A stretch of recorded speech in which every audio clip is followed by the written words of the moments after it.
Hello बच्चों, नमस्कार। Welcome my YouTube channel smart education right. तो बच्चों, आज हम आपके लिए एक नया पार्ट लेकर आ गए हैं, यानी कि पाचन तंत्र का एक दूसरा पार्ट लेकर आप सभी के सामने हाजिर हो गए हैं। तो बच्चों, चलिए स्टार्ट करते हैं वीडियो को। ठीक है बच्चों, तो चलिए पाचन तंत्र को उस दिन जब मैंने पिछली बार भी क्लास में छोड़ा था, कहाँ पर छोड़ा था, यानी कि दांत बताए थे, दांत के बारे में बताया था। ठीक है, और उसके आगे हम कंटिन्यू करेंगे, उसी के आगे हम कंटिन्यू करेंगे बेटा। तो दांत तक हो चुका था एक बार। अब आप सभी को बताना है, क्वेश्चन है कि दांत कितने प्रकार के होते हैं, दांत के प्रकार कितने होते हैं। ठीक है, और उसके आगे हम बढ़ेंगे धीरे धीरे। तो अब हम बात करेंगे सबसे पहले किसकी, जीभ की। जीभ की बात करेंगे बेटा कि जीभ क्या होती है, कैसे होती है, और इसका कार्य क्या होता है। ठीक है, तो देखो, जीभ जो होती है, यानी कि पाचन जो क्रिया होती है मुख से ही प्रारंभ हो जाती है। पाचन क्रिया कहाँ से स्टार्ट हो जाती है बेटा, मुख से ही प्रारंभ हो जाती है। ठीक है, तो सबसे पहले क्या आता है, हमने दांत के बारे में, मुंह मुंह के बारे में बात कर ली थी। अब हम बात करेंगे जीभ के बारे में। तो जीभ यह एक मांसल होती है। कैसी होती है, मांसल। मांसल मतलब मांस, क्या मांस की होती है। ठीक, मांसल और लचीली, तथा और कैसी होती है ये, लचीली और पेशी संरचना होती है। पेशी संरचना होती है। इसका जो कार्य होता है वो भोजन को क्या करना होता है, भोजन को उलट पलट करना होता है। इसका कार्य जो होता है भोजन को उलट पलट करना होता है। ठीक है बच्चों, यानी कि जीभ जो होती है वो कैसी होती है, मांसल होती है, लचीली होती है और पेशी संरचना होती है। इसका जो कार्य होता है भोजन को उलट पलट करना होता है, यानी कि लुगदी के समान भोजन को बनाया जाता है। ठीक है, बनाने का कार्य करती है, लसलसा बनाने का कार्य करती है। ठीक है, हो गया यहां तक। अब आगे हम बात करेंगे, किसकी बात करेंगे बेटा, इतनी बात समझ गए आप सभी लोग। आगे आगे जो अगला पार्ट है उसकी बात करेंगे, जिसका नाम है ग्रसनी। ठीक है,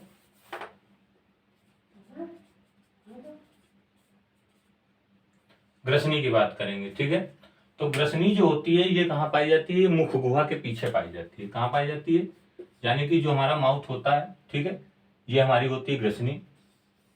आसानी से देख सकते हैं आप सभी लोग चित्र में कि ये जो होती है मुख गुहा के पीछे पाई जाती है।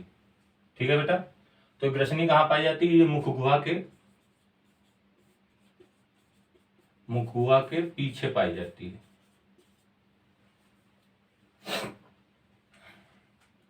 मुख गुहा के पीछे, यानी कि कहाँ पे खुलती है, गुहा में खुलती है। मुख गुहा के पीछे एक गुहा में खुलती है, जिसे ग्रसनी कहते हैं। जिसे क्या कहते हैं, ग्रसनी कहते हैं। इसकी जो लंबाई होती है बेटा वो करीब करीब 12.5 सेंटीमीटर होती है। कितनी होती है, 12.5 सेंटीमीटर होती है। इसकी जो समान संरचना होती है वो कितनी होती है, 12.5 सेंटीमीटर इसकी समान संरचना होती है। ठीक है, इसके 3 भाग होते हैं। इसके कितने भाग होते हैं, 3 भागों में ये बटी हुई होती है। अब 3 भाग कौन कौन से होते हैं, एक होता है नासाग्रसनी। नासाग्रसनी का मतलब क्या होता है कि नाक। ठीक है, दूसरी जो होती है उसको बोलते हैं मुखग्रसनी, मुखग्रसनी। तीसरी जो होती है जिसको बोलते हैं कंठग्रसनी। ठीक है, कंठग्रसनी। तो 3 भाग होते हैं। ठीक है, एक बार और समझेंगे, देखेंगे कि ग्रसनी क्या होती है कि मुख गुहा के, यानी कि मुख गुहा के पीछे की गुहा में खुलती है। मुख गुहा के पीछे की कहाँ खुलती है बेटा, ये गुहा में खुलती है। ठीक है, यह कितने सेंटीमीटर होती है, 12.5 सेंटीमीटर होती है। इसके कितने भाग होते हैं, 3 भाग होते हैं। कितने भाग होते हैं, 3 भाग होते हैं। ये मान लो कि ग्रसनी है। अब ये मुख गुहा के कंठ यानी कि पीछे खुल रही है। ठीक है, और इसके कितने भाग होते हैं, ये 3 भागों में बटी होती है, 1 2 3। ठीक है, यहां तक समझ गए होंगे बच्चों। आगे चलते हैं, अगले पार्ट की बात करेंगे कि ग्रास नली क्या होती है। ठीक है, आज पूरा पाचन तंत्र हम समाप्त कर देंगे, फिर इसके बाद आगे नए टॉपिक के साथ बढ़ेंगे बच्चों, यानी कि जो 10th के लिए इंपॉर्टेंट है और इंटर में भी आ सकता है। अगली है जो तुम्हारा बात करेंगे हम किसकी, ग्रास नली की। ठीक है, ग्रास नली क्या होती है? ग्रास नली वो होती है कि ये लगभग 25 सेंटीमीटर, कितनी होती है बेटा, 25 सेंटीमीटर लंबी संरचना होती है। यानी कि ये कितनी होती है, ये 25 सेंटीमीटर लंबी नली होती है।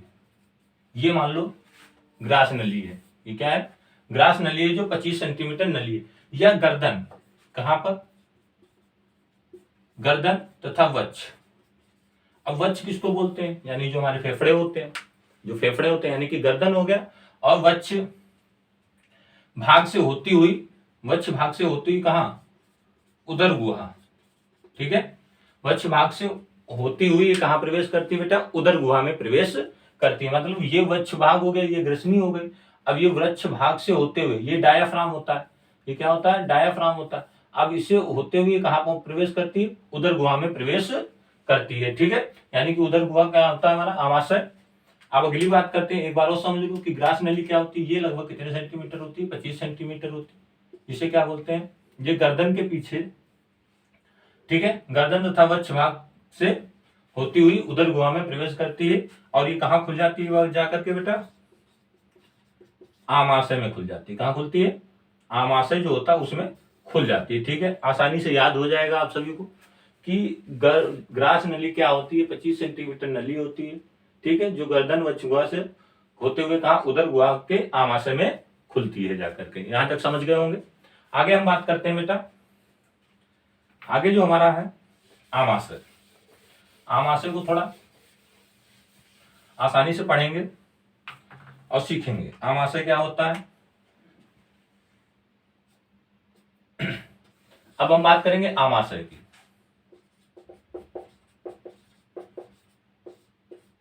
आमाशय क्या होता है, आमाशय लगभग 25 सेंटीमीटर, ठीक है, मतलब ये भी तुम्हारा कितना होता है, लगभग 25 सेंटीमीटर होता है। कितना होता है बेटा, लगभग 25 सेंटीमीटर होता है।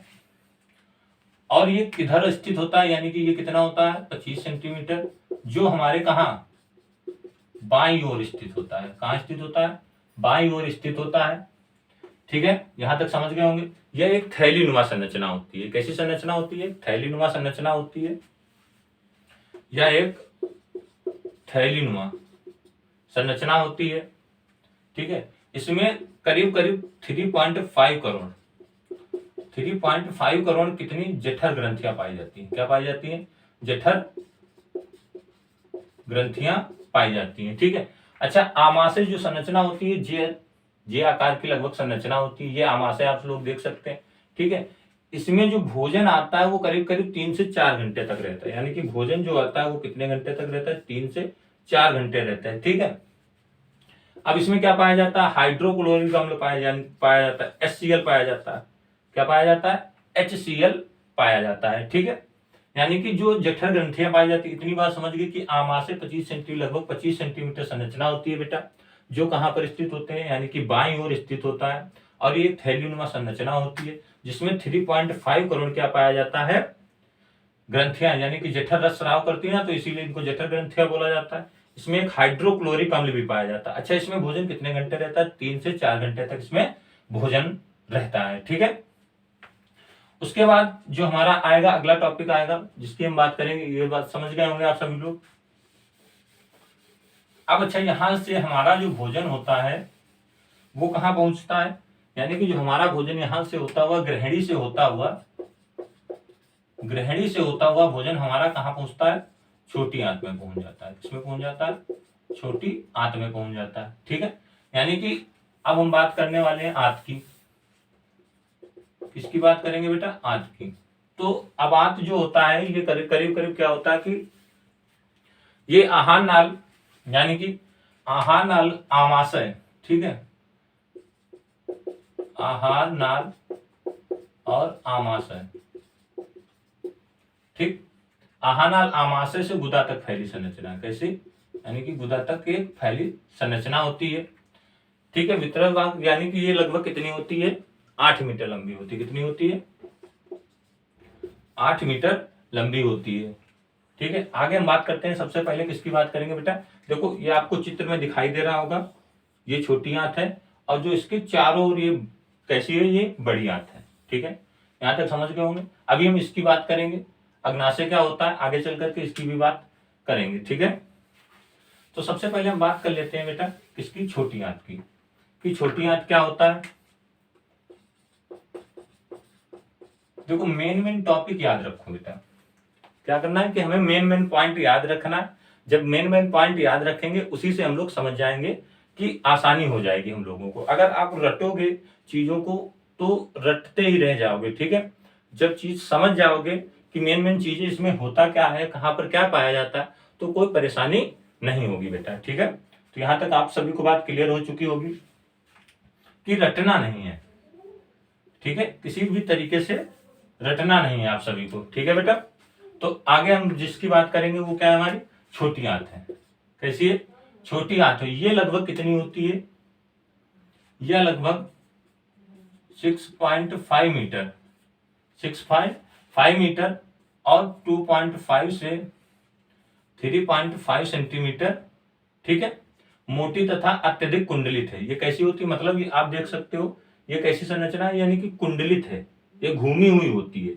ठीक है, यानी कि जो आमाशय से भोजन पहुंचता है वो हमारे कहाँ पहुंचता है, छोटी आंत में पहुंचता है। जब भोजन छोटी आंत में पहुंचेगा तो ये भोजन हमारा कहाँ पहुंचता है बेटा, छोटी आंत में पहुंच करके यहीं से हमारा भोजन का पाचन होता है और यहां से हमारी कोशिकाओं में पहुंच जाता है। कहां पहुंच जाता है बेटा, यहां से हमारा भोजन कोशिकाओं में विसरित हो जाता है। ठीक है, तो ये कैसी संरचना है, यानी कि यह 6.5 सेंटीमीटर और 2.5 से 3.5 सेंटीमीटर मोटी तथा अत्यधिक कैसी है, कुंडलित नलिका होती है। कैसी होती है, यानी कि ऐसे ऐसे होती है ये, इसीलिए इसको कुंडलित बोला जाता है। ठीक है, कुंडलित नलिका होती है जो सिक्रेटिन हार्मोन का स्राव करती है। किसका स्राव करती है, ये जो स्राव करती है जिसको बोलते हैं यानी कि सिक्रेटिन हार्मोन का स्राव करती रहती है। ठीक है, समझ गए यहां तक। तो यानी कि जो भोजन का पाचन होता है हमारा, जिससे यहां से पाचन पहुंचा तो ये आमाशय में आता है। कहां आता है, आमाशय में आता है। अब जैसे ही आमाशय में आएगा, आमाशय में 3-4 घंटे भोजन हमारा यहाँ रहता है। देखो भोजन का पाचन यहाँ पर नहीं हो पाता है सही ढंग से। जो असली पाचन होता है वो कहाँ पर होता है, हमारी छोटी आंत में होता है। ठीक है, अब यहाँ से ग्रहणी से होता हुआ भोजन हमारा कहाँ पहुंचता है, छोटी आंत में। जैसे ही भोजन छोटी आंत में पहुंचता है बेटा, और यहां से पहुंचने के बाद में पूरी कोशिकाओं के द्वारा जैसे ही पच जाता है भोजन, और कोशिकाओं के द्वारा क्या कर लिया जाता है, विसर्जित कर लिया जाता है। ठीक है, यहां तक आशा करता हूं आप लोग समझ गए होंगे। अब हम बात कर लेते हैं किसकी, बड़ी आंत की। ठीक है बेटा, किसकी बात कर लेंगे, बड़ी आंत क्या होती है। ठीक है, यह लगभग 1.5 सेंटीमीटर, यानी कि लगभग यह 1.5 मीटर।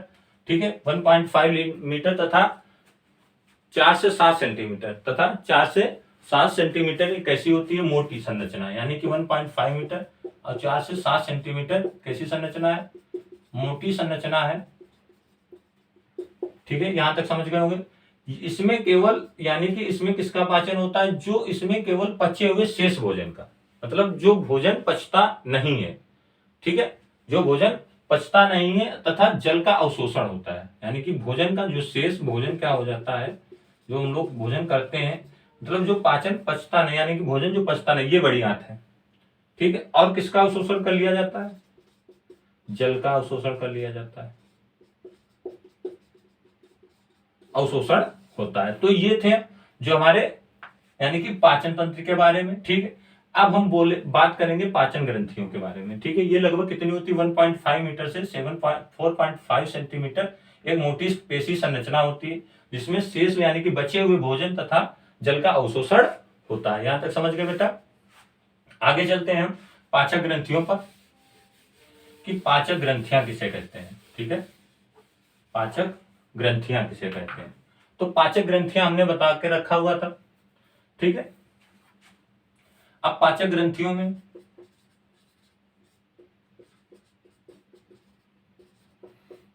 पाचक ग्रंथियां क्या होती हैं। ठीक है, इसमें सबसे पहले जो आता है हमारे लार ग्रंथियां आती हैं। क्या आती है बेटा, लार ग्रंथियां आती हैं। अच्छा, लार ग्रंथियां कितनी होती हैं। ठीक है, लार ग्रंथियां हमारी कितनी होती हैं, तो लाल ग्रंथियां जो हमारी पाई जाती हैं ये मुख्य में 3 जोड़ी होती हैं। एक ये हो गया यानी कि अधोजीव लाल ग्रंथियां, अधोहनु लाल ग्रंथियां और कर्णपूर लाल ग्रंथियां। ठीक है, ये सामने आप सभी लोग देख पा रहे होंगे बेटा, यानी कि अधोजीव लाल ग्रंथियां और अधोहनु लाल ग्रंथियां और कर्णपूर लाल ग्रंथियां। तो मनुष्य में कितनी पाई जाती है बेटा? ये 3 जोड़ी पाई जाती है। कितनी होती है? 3 जोड़ी पाई जाती है। ठीक है, यहां तक समझ गए होंगे। लाल ग्रंथियां होती हैं। अब सबसे पहले इसमें जो आता है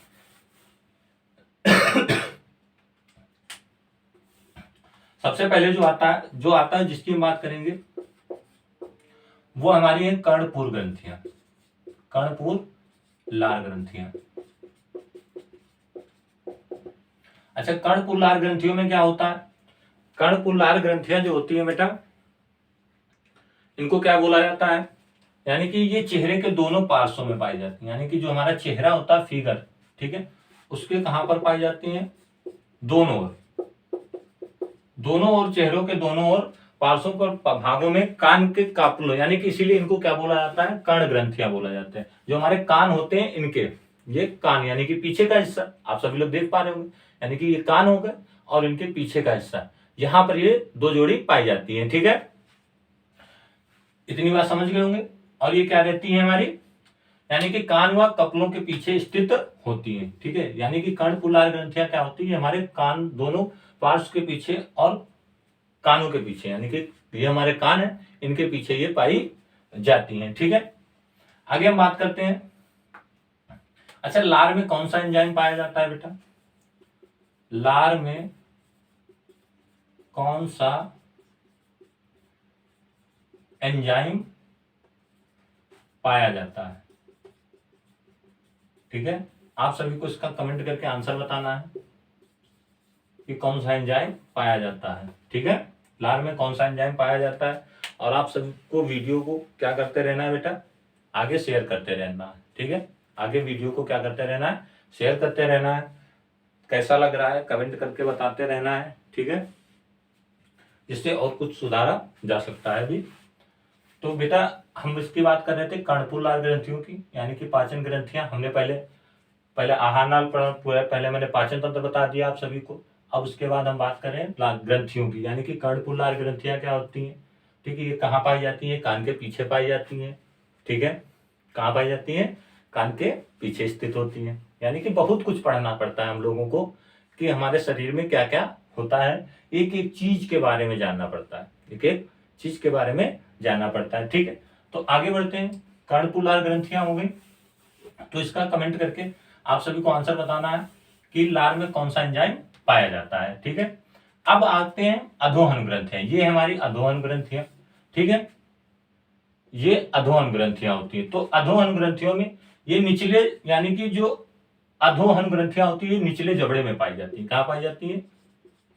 निचले जबड़े में पाई जाती है। ठीक है, अच्छा, निचला जबड़ा क्या होता है कि जो हमारे नीचे का हिस्सा है, मान लो ये जैसे हिस्सा है हमारा, तो ये निचले जबड़े में पाई जाती है। ये भी कितनी होती है? 2 होती है। तो इसीलिए कितनी होती है? 3 जोड़ी पाई जाती है। होती कितनी है?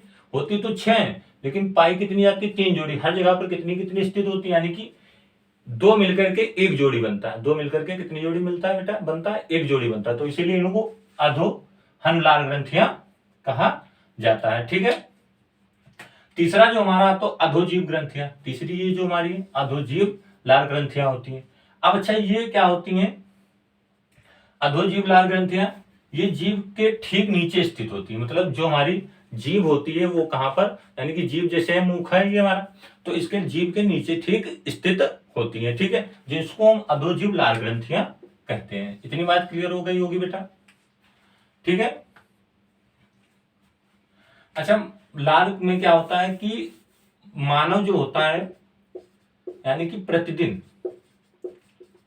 मानव जो प्रतिदिन होता है उसमें क्या कर देता है कि मानव प्रतिदिन 1.5, यानी कि 1 से 1.5 लीटर, 1.5 लीटर यानी कि क्या कर देता है? लार स्रावित करता है। लार स्रावित कर देता है प्रतिदिन। ठीक है, अच्छा, इसका पीएच मान कितना होता है बेटा? जो लार का पीएच मान होता है वो 6.8 होता है। 6.8 8 होता है, ठीक है, लार का पीएच मान। और अच्छा लार का यानी कि भोजन को कार्य क्या होता है, यानी कि भोजन का इसको क्या बनाना होता है, चिकना बनाना होता है। भोजन को लार का कार्य क्या होता है, भोजन को चिकना बनाना, लसलसा बनाना, जिससे हमें निगलने में क्या हो सके, आसानी हो सके। यानी कि भोजन को कैसा बनाना होता है, चिकना एवं लाल बनाना होता है, जिससे हमें भोजन को निगलने में क्या हो सके बेटा, आसानी हो सके, ठीक है। अब हम बात किसकी करेंगे बेटा, लीवर की बात करेंगे, ठीक है। और बस थोड़ा सा टॉपिक और बचा है, पूरा पाचन तंत्र आपको अच्छे से समझ में आ गया होगा, आशा करता हूं। तो लार ग्रंथि यानी कि अब हम बात करेंगे लीवर की। किसकी बात करेंगे बेटा, लीवर की। देखो तबीयत ठीक नहीं, फिर भी मैं आप सभी के लिए वीडियो बना रहा हूँ, ठीक है। खांसी बहुत आ रही है। इसमें क्या होता है कि बोलने में तो दिक्कत होती ही होती है, ठीक है, क्योंकि एक लगातार बोलते रहना यानी कि खांसी आ ही जाती है। तो थोड़ी तबीयत डाउन होने की वजह से आप सभी के लिए फिर भी मैं वीडियो बना रहा हूँ। तो वीडियो को आप सभी को क्या करना है, शेयर करना है, लाइक करना है और चैनल को सब्सक्राइब भी करना है, ठीक है बेटा। तो हम बात कर लेते हैं यकृत की, यानी कि लीवर क्या होता है, ठीक है। ये सबसे बड़ी यानी कि यह यकृत जो होता है ये शरीर की सबसे बड़ी ग्रंथि होती है, शरीर की सबसे बड़ी ग्रंथि कौन होती है, मतलब कि यकृत होता है। यह कैसा होता है, कत्थई कलर का होता है। कैसा होता है बेटा, कत्थई कलर का होता है, कत्थई रंग का होता है, ठीक है। कत्थई रंग का होता है और लगभग कितना होता है, 25 सेंटीमीटर। कितना होता है, 25 सेंटीमीटर होता है। ये यकृत है, आप सभी के सामने देखो, आसानी से इसको देख सकते हो, ये यकृत है। ये कितना होता है, लगभग 25 सेंटीमीटर होता है। और ये सबसे बड़ी ग्रंथि होती है शरीर के। हमारे सबसे बड़ी ग्रंथि कौन है, यकृत है, लीवर है, जिसके बारे में हम बात कर रहे हैं, ठीक है। 25 सेंटीमीटर और चौड़े तथा लगभग कितना इसका वजन होता है, 1.5 kg का होता है। इसका जो वजन होता है 1.5 kg का होता है, ठीक है। अच्छा इसका कार्य क्या होता है, अकार्बनिक पदार्थों का संग्रह करना।